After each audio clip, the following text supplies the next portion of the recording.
কই তুমি? এই বাবা, তুমি এখানে কি করছো? জাম খাচ্ছো? কি বাবা, তুমি ফ্রিজে ঢুকে জাম খাচ্ছো? তুমি ফ্রিজে ঢুকতে হবে? পাকা মেয়ে একটা। বললেই তো আমি বার করে দিই ফ্রিজ থেকে। এদিকে আসো। আসো। তুমি কি করতেছো? ওই কি জাম খাচ্ছো? আমাকে দিবা না? কেন?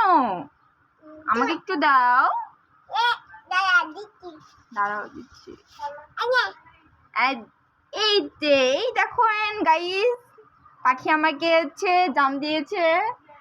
পাখি, এখন বার হয়ে আসো তুমি। আমরা পরে আবার কলা খাবো, ঠিক আছে? দেখি পাখি কই? এই যে পাখি। পাখি, হ্যালো পাখি।